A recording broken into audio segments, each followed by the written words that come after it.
Going over how to start getting more game time in soccer in this video. So if you find yourself on the bench or not getting enough minutes, use these tips to start getting on the pitch more often.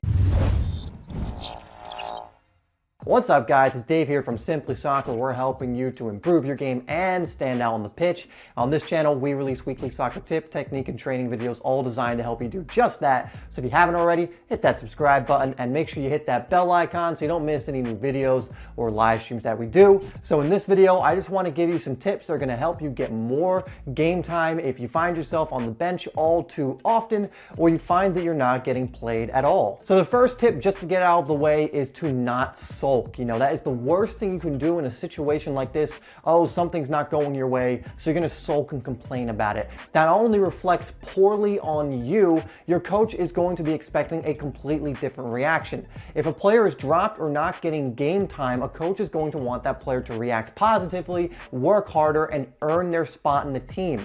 But if you sulk or think it's unfair or anything along these lines, it's going to reflect poorly on you, and it's going to make it even less likely that the coach plays you. So the first thing is, don't sulk, don't have a negative attitude about this. You're going to need to work hard to get yourself back in the team and back on the pitch. Next is make the most of your chances. Now, even bench players or players who are not getting that much time have chances to prove themselves and are put into matches. Now, if you're sulking and you have a bad attitude, you're probably not making the most of these chances. You need to go in those games with 100% commitment, 100% work ethic, and do everything in your power to show your coach that you can, or your coach that he can trust you or she can trust you to get the job done when you go into matches. A great example of this is Harry Kane, who, if you remember, before he became a Tottenham superstar, was out on loan at so many different clubs, and when he came back in, he had limited opportunities. He was getting played in games like the FA Cup against lower league teams. He was playing a bit in the Europa League, but for the most part, he was not getting played in the main competition, the Premier League.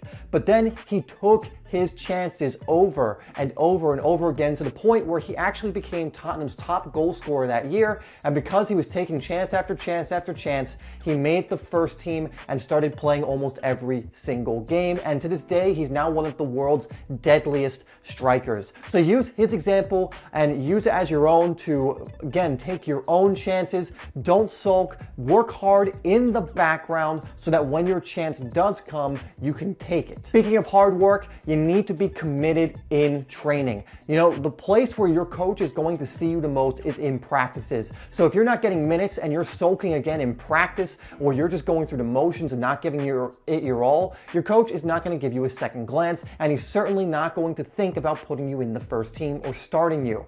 This is the time where you need to show your coach that over a consistent amount of time, you're going to put in your 100% effort. You're going to be the hardest working player in training. You're going to be the one making things happen. You know, if you start improving more and more and more in your training, your coach is going to play on his mind a little bit and go, maybe I should start giving this guy more minutes. Maybe I should start this guy. Again, it's all going to start with how good you're doing in training. Then suddenly, if you're doing well and you're giving it your all, you're starting a few more games or you're getting a few more minutes, and then you take your chances, and then suddenly you're in the first team more often. Next is to adapt, and this won't apply to all of you, but sometimes if you go into a new team, there's a change in personnel like the coach or something like that, they may introduce a new style, which means you're going to need to adapt to that style. Remember, when you're on a team, you have to play for the team, so if you play in a certain way, you can't go and just wing it and freeform it. Now, of course, you want some individuality to a certain extent and you want to express yourself, but you need to do it within the confines of the team's system. So make sure you're adapting to whatever system your coach is using, because one of the reasons you might not be in a team is because you don't suit the style of play the coach likes to play. If that's the case, start getting good at that style of play so we can trust you in those matches. For example, there was a year in high school, because I wasn't a very defense-oriented player, I got substituted awful lot when we were trying to hold a lead. And it wasn't until I became a little better defensively and started tracking back more that I didn't get substituted in those moments. Okay, and number 5 is become a standout, something I talk about a lot. Essentially, I'm talking about becoming invaluable, indispensable to your team. You need to figure figure out what is it that you bring to the team that allows you to start, that makes it so you deserve to be in the team, because teams have enough solid, tidy players. They're all over the place. But what is the thing, the skill, the thing you bring, the quality you bring that separates you from the pack? Are you able to beat players one-on-one most times? Can you whip in a cross? Can you score goals? Figure out what that is and really put emphasis on that, because if you are a player who can whip in a cross like David Beckham right onto the head of your striker, or a player who can play a through ball almost perfectly most times, or a player who can dictate the tempo, or if you play it to them, they'll never lose the ball or they will score goals, then you're going to have much more of a time of not just getting minutes, but solidifying your spot in the first team. So figure it out. What strengths do you bring to the table? Because you're not going to get in the starting 11 just cause.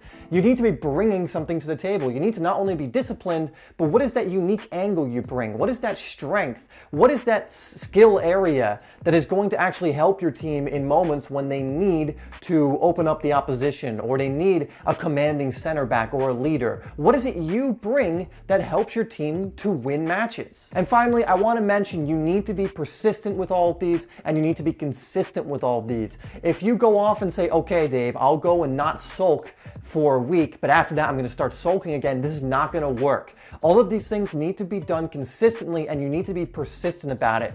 Maybe you do really well in training and you're given a chance and you have a bad match and you're right back to square one. That's not a reason to give up. Keep persisting, keep getting better, keep learning, keep working hard, and you will eventually get closer and closer to that first team, start getting more minutes, and you'll start starting more matches. But this will never happen if you revert back to old habits and you start sulking, complaining, being negative, not working hard, going through the motions, or whatever else it may be. All right, guys, so let me know in the comments, what are some other things you think players can do in order to get more minutes on the pitch if they're currently not starting or currently are just not getting enough minutes? Let us all know in the comments down below. Guys, I want to thank you once again for watching this video. Please leave a like, share it if you enjoyed it, and subscribe if you're new to Simply Soccer. I will have 2 videos come across the screen now so you can continue to learn and become a better player. And also make sure you download my free ebook, Game Changer. It's absolutely free. You can find that in the description. All right, guys, once again, thank you, and I'll see you in the next video.